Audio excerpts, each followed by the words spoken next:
और डीएनए में अब हम कश्मीर से हमारी आजाद रिपोर्टिंग सीरीज के दूसरे भाग की आखिरी रिपोर्ट का प्रसारण करेंगे, लेकिन उससे पहले आपसे एक बात कहनी जरूरी है।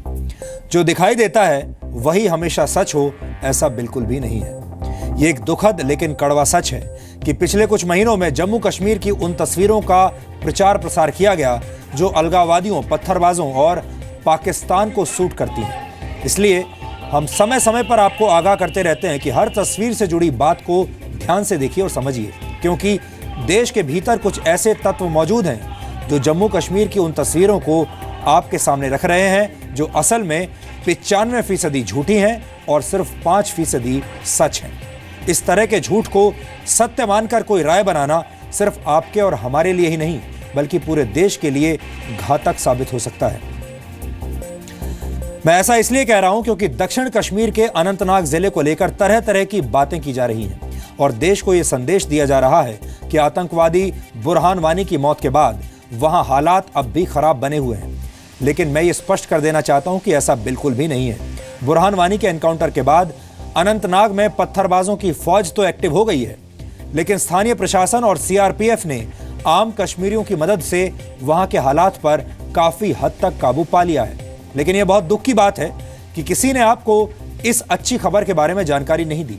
आपके दिल और दिमाग में दक्षिण कश्मीर के अनंतनाग में मौजूद पत्थरबाजों की वैचारिक सोच का प्रचार तो जोर शोर से किया गया, लेकिन किसी ने आपको यह नहीं बताया कि अनंतनाग की आत्मा में क्या है और वहां के लोग क्या सोचते हैं। आपको शायद इस बात की जानकारी ना हो, लेकिन अनंतनाग का भारत की पौराणिक कथाओं में बहुत बड़ा महत्व है। तालाबों के लिए मशहूर अनंतनाग किसी जमाने में कश्मीर की प्राचीन राजधानी हुआ करता था। यह जगह मंदिर, मस्जिद, गुरुद्वारों के लिए भी जानी जाती है। अनंतनाग की पावन भूमि को सूफी, संत और ऋषि मुनियों की भूमि भी कहा जाता है। अनंतनाग को लैंड ऑफ काउंटलेस स्प्रिंग्स यानी अनगिनत झरनों की भूमि भी कहा जाता है। नीलमत पुराण में अनंतनाग को हिंदुओं की पावन भूमि कहा गया है। हालांकि वर्ष 1989 में आतंकवाद की वजह से अनंतनाग से कश्मीरी पंडित विस्थापित हो गए थे। उन्हें यहां से भागना पड़ा, अपने घर छोड़ने पड़े और इसके बाद इस जगह को भारत के इस्लामाबाद के नाम से भी पुकारा जाने लगा। हालांकि अभी तक अनंतनाग अपने प्राचीन नाम से ही जाना जाता है। आतंकवाद की वजह से पिछले 2 दशकों में अनंतनाग में 56 से ज्यादा मंदिरों को नुकसान पहुंचाया गया। हालांकि तमाम मुश्किल परिस्थितियों के बावजूद आतंकवादी अनंतनाग की आत्मा को नष्ट नहीं कर पाए हैं और आज यहां भगवान रघुनाथ का मंदिर होने के साथ साथ साक्षात भारत माता का निवास है।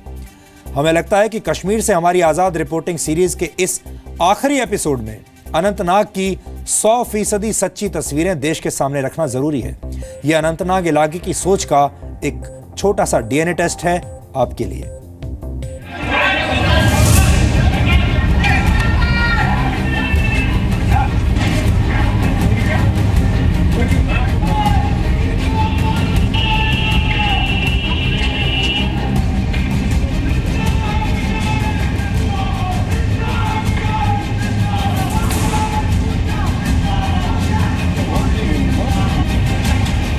आतंकवादी बुरहान वानी की मौत के बाद अनंतनाग की सड़कों पर हुई पत्थरबाजी की ये तस्वीरें असली हैं, लेकिन इसमें छिपे विचार 100% नकली हैं, जिनसे देश विरोधी एजेंडे की बदबू आती है।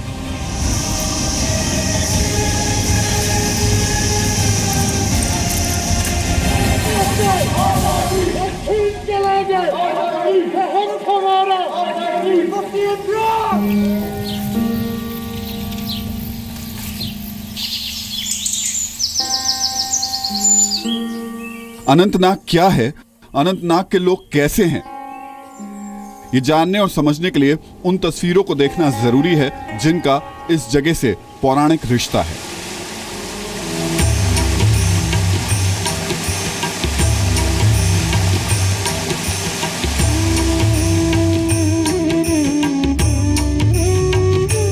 ये अनंतनाग की वो पावन धरती है जहां अनंत भगवान का जन्म हुआ था, जहां के रोम रोम में कश्यप ऋषि का निवास है और जहां आज भी भारत माता साक्षात विराजमान है।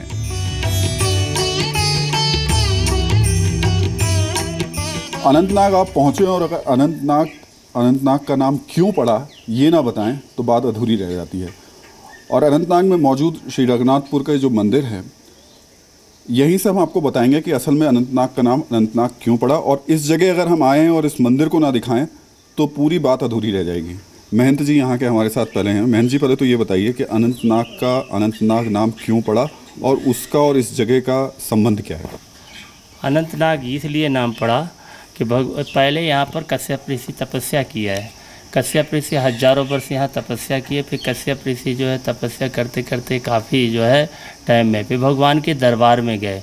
बैकुंठ में जा कर के भगवान विष्णु जी से और प्रार्थना किया कि बोले प्रभु जो है मृत लोक में कश्मीर ऐसी जगह है, जो कश्मीर ऐसी जगह है जहाँ भगवान जो है वहाँ जल निकलता है, जो है प्राकृतिक जल निकलता है और वहाँ गंधक कुंड है और वहाँ पर बहुत देवताओं का जो है वास है। वहाँ जलूप नाम का नाग भी है। फिर भगवान जो है अपने ही अंश से भगवान अनंत भगवान जो गीता में भी 9वें या 10वें अध्याय में आता है, जिनको जो है अनंत चतुर्दशी भादों के महीने में अनंत चतुर्दशी मनाते हैं। हम यहाँ बहुत बड़ा विशाल भंडारा भी करते हैं, उनका जन्मदिवस मनाते हैं भगवान अनंत भगवान का। अनंत भगवान का जन्म यहीं पर हुआ था, इसी वजह से इस जगह का नाम अनंतनाग पड़ा। और श्री रघुनाथ राम जी का मंदिर भी यहीं पर है, ये भी बहुत प्राचीन है। ये प्राचीन है। यहाँ पर भगवान रघुनाथ जी का मंदिर इसलिए नाम पड़ा कि जो है यहाँ कैकेयी जो है यहाँ की कश्मीर की थी। यहाँ कैकेयी नरेश उनकी पुत्री थी। कैकेयी भारत का ननिहाल था। फिर भगवान जो है 14 वर्ष जब वनवास के बाद कश्मीर आकर के इसी जगह यहाँ पर रात विश्राम किया है, जो भरत जी के ननिहाल में। उसी जगह प्राचीन रघुनाथ जी का राम जी का मंदिर बनाया गया, उसी भूमि में। हालात तो आप देख ही रहे हैं चारों तरफ कैसे थी बनी हुई। और आप जिस जगह बैठे हुए हैं वहाँ की तो ये भगवान भरोसे और इनके साहब यहाँ ऐसी जगह है जहाँ पर ये भगवान जो है इन्हीं की जो है रक्षा है, यही करते हैं। जैसे 32 दांतों के बीच में जीव रहती है, उसी तरह हम यहाँ रहते हैं। रघुनाथपुर मंदिर की एक बड़ी खासियत ये भी है कि इस मंदिर में भारत माता का मंदिर भी है, तिरंगा उनके हाथ में है। पंडित जी, ये कब मंदिर तैयार किया गया? ये मंदिर जो है हमने 98 में तैयार किया है। और ये जो है भारत के जो है कश्मीरी विरोध करते हैं कि हम भारत से अलग कुछ लोग जो है बहुत कुछ लोग हैं जी चंद लोग हैं जो विरोध करते हैं। हमने यहाँ पर भारत माता मंदिर इनके जो है विरोध करने पे भी ये जो है विशाल भव्य भारत माता मंदिर बनाए हैं। और हमने जो है कि भाई विरोध, और साल में भारत माता जब 15 अगस्त 26 जनवरी आती है तो इनका धूमधाम से हम झंडा लहराते हैं भारत माता का, और इनकी धूमधाम से पूजा करते हैं, भारत माता की जय करते हैं। और सबको यहाँ पर प्रसाद बंटवाते हैं, भोजन कराते हैं, भंडारा करते हैं। 26 जनवरी या 15 अगस्त को भारत माता की जय बोलते हैं, भारत माता की जय। चलिए, अनंतनाग में भारत माता का ये मंदिर देख लिया आपने, भारत माता की जय सुन ली आपने। अब कुछ तस्वीरें और भी अब आपको दिखा देते हैं। अनंतनाग का पौराणिक इतिहास जानने और समझने के बाद हमारे मन में यह सवाल उठना लाजमी था कि आखिरकार क्यों मुट्ठी भर मौका परस्त लोग इस पावन भूमि के वर्तमान को आतंक के घनघोर अंधेरे में धकेलने की कोशिश कर रहे हैं। इन सभी सवालों का जवाब ढूंढने के लिए हम अनंतनाग के उन इलाकों की तरफ निकले जहां के बारे में डिजाइनर पत्रकारों और पाकिस्तान के पाले हुए अलगाववादियों ने न जाने कितने झूठ फैलाए हैं। हमारा मकसद आपको अनंतनाग की वो तस्वीर दिखाने का था जो 100% सच्ची है, लेकिन कुछ लोगों ने सच पर झूठ का पर्दा डालने की निहायत ही ओछी हरकत की है। अनंतनाग के हम जिस हिस्से में खड़े हैं उसे सबसे संवेदनशील हिस्सा कहा जाता है। जब भी यहाँ पर अलगाववादी बंद का ऐलान करते हैं या फिर पत्थरबाज अनंतनाग में आने की कोशिश करते हैं तो यही वो इलाका है। और ये सबसे संवेदनशील इलाका मैं इसलिए बोल रहा हूँ क्योंकि ये कामट गांव है जो कि इस रास्ते से अंदर की तरफ जा रहा है। ये सबसे ज़्यादा संवेदनशील गांव है और सबसे ज़्यादा कह सकते हैं कि जो हिंसा की घटनाएं हैं वो यहाँ से देखने को मिलती हैं, यहाँ से ज़्यादा पथराव होता है। दूसरा पीछे की तरफ दयालगाम है। दयालगाम भी बहुत ज़्यादा संवेदनशील, बहुत ज़्यादा पथराव की घटनाएं या हिंसा की घटनाएं वहाँ से देखने को मिलती रही हैं। लेकिन इस सब के बीच में इस सबसे स्ट्रेटेजिकल जगह पर अब सीआरपीएफ पहुँची है। और जब भी ऐसा होता है कि बंद का कॉल किया जाता है या फिर अनंतनाग के अंदर दाखिल होने की कोशिश की जाती है, पथराव के लिए बड़ी भीड़ यहाँ पर आती है, उस वक्त यहीं पर चेक एंड बैलेंस किया जाता है। वैसे सीआरपीएफ के जवान अब बड़ी मुस्तैदी के साथ यहाँ मौजूद हैं। और यहाँ खड़े होकर के मैं एक बात और बोलना चाहूँगा कि पिछले कई दिनों से अंतर्राष्ट्रीय स्तर पर ये बार बार दिखाने की कोशिश की जा रही है कि कश्मीर के हालात बहुत ख़राब हैं, और हम यहाँ खड़े होकर के ये बताने की कोशिश कर रहे हैं कि जो लोग ये बता रहे हैं वो कितने बड़े झूठे हैं। सच ये है कि हालात उतने भी ख़राब नहीं हैं जितने दिखाए जा रहे हैं। हम उस जगह पर भी पहुंचे जहां से चंद किलोमीटर की दूरी पर आतंकवादी बुरहान वानी को मार गिराया गया था। वहां की फिजाओं में हमें खामोशी का एहसास तो हुआ, लेकिन वातावरण बिल्कुल शांत था। अनंतनाग के इस और संवेदनशील जगह पर हम लोग खड़े हुए हैं। पीछे धोनी बाबा इलाका है और आगे की तरफ अच्छाबल पड़ता है। बहुत ही ज़्यादा सेंसिटिव जगह है, और अगर हम यहाँ के हालात की बात करें तो अमूमन पत्थरबाजी, हिंसा, ये सारी चीज़ें यहाँ पर देखने को मिलती रही हैं।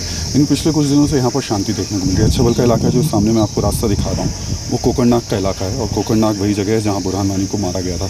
तो यहाँ से बहुत ज़्यादा दूरी पर वो जगह है नहीं जहाँ पर उस आतंकवादी को मारा गया, लेकिन हम इस जगह खड़े होकर के आपको ये तस्वीरें इसलिए दिखा रहे हैं कि देखिए इतनी अति संवेदनशील जगह भी हम बिना किसी फोर्स के साथ में, यहाँ पर कोई फोर्स नहीं है हमारे पास, अकेले पहुँचे हुए जानने समझने की कोशिश की कि क्या वाकई ऐसे इलाके हैं कश्मीर में कि लोगों में बहुत गुस्सा हो, सड़क पर आप चल नहीं सकते हो, बहुत हालात ख़राब हो, है नहीं। कई इलाके ऐसे थे जिनमें बड़ी परेशानी पहले थी, लेकिन आहिस्ता आहिस्ता हमने मिलजुल के काम किया और हालात काफ़ी बेटर हो गए जो आपको ग्राउंड लेवल पर दिखता है।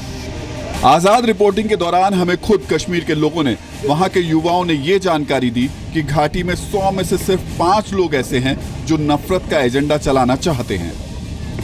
ये इस वक्त केपी रोड पर हम आपको लेकर चल रहे हैं अनंतनाग का। एक वक्त था जो हम जिस तरीके से चल रहे हैं ना, आपको लेकर चल नहीं सकते थे, बहुत ही ख़राब हालात होते थे यहाँ पर। लेकिन सिक्योरिटी फोर्सेस ने ना सिर्फ ताकत से बल्कि इन लोगों का दिल भी जीता, और आज हालात ये हैं कि कम से कम यहाँ पर आराम से चला जा सकता है। अलगाववादियों और पत्थरबाजों की फौज बहुत छोटी है, और पूरा कश्मीर उनकी इस नापाक कोशिश में उनके साथ नहीं है, क्योंकि वो अमन पसंद लोग हैं और भारत को ही अपना देश मानते हैं। हमने अनंतनाग के केपी चौक पर मौजूद एक मस्जिद के सामने उतरकर सच को करीब से जानने की भी कोशिश की। अनंतनाग के अब जिस इलाके में है वो केपी मार्ग है, और ये केपी चौक पे मैं खड़ा हूँ। इससे ज़्यादा संवेदनशील जगह अनंतनाग में कोई हो नहीं सकती है। और मेरे पीछे जो आप मस्जिद देख रहे हैं, अब लोग बोल नहीं सकते हैं खुल करके, मैं बोल रहा हूँ यहाँ खड़े होकर खुल करके कि यहाँ सिक्योरिटी फोर्सेस के खिलाफ जो भी कहा जा सकता है कहा जाता है। यहाँ से कहा जाता है कि उनके हथियार छीन लो, पत्थरबाजी से अब काम चलेगा नहीं, और छोटे मोटे तो अभी थोड़ी देर पहले हम यहाँ खड़े थे वहाँ पर गिरने भी शुरू हुए। तो इलाका संवेदनशील ज़बरदस्त तरीके से। पीछे नंदपुरा एक इलाका पड़ता है, और आगे की तरफ जो रास्ता जाता है वो पहलगाम की तरफ रास्ता जाता है। यहाँ हम लोग कैमरा भी नहीं निकाल पा रहे हैं, कैमरा मैंने अंदर रखा हुआ है और ख़ुद यहाँ पर बाहर मौजूद हूँ पीछे की तरफ। लेकिन आपको वो जगह और वो सारी चीज़ें देखनी भी चाहिए, खासतौर से सरकार को भी समझना चाहिए कि आखिर वो कौन सी जगह है जो कि सिक्योरिटी फोर्सेस के लिए दिक्कत और परेशानी खड़ी करती हैं। सर, जब हम अनंतनाग की सड़कों पर चलते हैं, अभी तक हम लोग देख रहे थे कि टीवी पे आता था कि बहुत बुरी हालात है, आग लगी हुई है, कश्मीर जल रहा है, साउथ कश्मीर खास तौर से। पर मैं जब अनंतनाग में घूम रहा हूँ तो मुझे तो सड़कों पर ऐसी कोई आग लगती दिखाई दे नहीं रही है।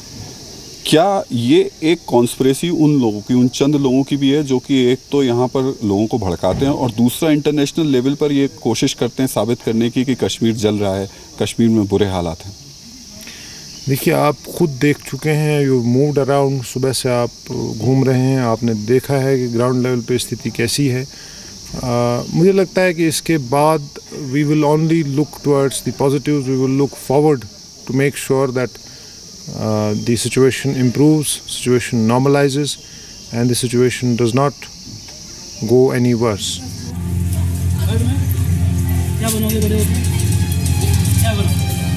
ये अनंतनाग के वो इलाके हैं जिनके बारे में तरह तरह की अफवाह फैलाई जाती है, लेकिन कोई उन तस्वीरों की बात नहीं करता जहां आम कश्मीरी सुरक्षा बलों को अपना भाई मानता है और उनसे गले मिलता है। आप कैसे ये अनंतनाग का लाल चौक है। जितनी भी बंद कॉल की जाती हैं, हड़ताल कॉल की जाती हैं, वो यहीं पर की जाती हैं, और जितने भी आप हिंसा की तस्वीरें अनंतनाग से देखते भी हैं वो इसी चौक से देखते हैं। लेकिन फ़िलहाल यहाँ पर शांति है। धीरे धीरे लोग समझ रहे हैं कि ये शांति उनके लिए बहुत ज़्यादा ज़रूरी है। ये तस्वीरें आज पूरे देश तक पहुंचानी इसलिए भी जरूरी थी क्योंकि हमारे देश के मीडिया का एक वर्ग अक्सर कश्मीर की गलत छवि पेश करता आया है, और ऐसे लोगों का मकसद सिर्फ और सिर्फ एक है, भारत को बदनाम करना। लेकिन सच क्या है ये इस कश्मीरी से सुनिए, जिसने हमें अपने घर बुलाकर चाय पीने का न्योता भी दिया और सारा सच भी बताया। अभी यहाँ के अनंतनाग के हालात कैसे हैं? अनंतनाग के हालात पिछले 2-4 दिन से ठीक है। इससे आप लोगों के घर पे बहुत नुकसान है, बहुत नुकसान है जनाब। अब यहाँ पर खाने के लिए भी कुछ नहीं है लोगों को, ये बात सच है। लोगों के लिए खाने के लिए हमारे बच्चे खराब हो गए, जो आज 8वीं 9वीं 10वीं में पढ़ते हैं, क्या करेंगे? वो अनपढ़ हो जाएंगे। सर हमने देखा है कि स्कूल भी जला दिया था यहाँ पे। स्कूल उधर नहीं, ये नहीं पता किसने जलाया। हनफी स्कूल है अंग्रेजों के वक्त का। लेकिन इससे बच्चों पे तो बेचारों का बच्चों का असर पड़ता है ना। बच्चे बिल्कुल यहाँ पर खराब हो जाएंगे। चाय पी लो, घर है हमारा, ये नजदीक ही है, कुछ दूर नहीं है जनाब। चाय पी लो। बस सर कुल मिलाकर कहें तो अनंतनाग ही नहीं, दक्षिण कश्मीर के कई इलाके ऐसे हैं जहां के लोग शांति से खुशहाल जीवन गुजारना चाहते हैं, लेकिन मुट्ठी भर पत्थरबाजों और अलगाववादियों की फौज उनके रास्ते में दीवार बनकर खड़ी है। कैमरामैन विक्रम के साथ राहुल सिन्हा, जी मीडिया, अनंतनाग, जम्मू कश्मीर।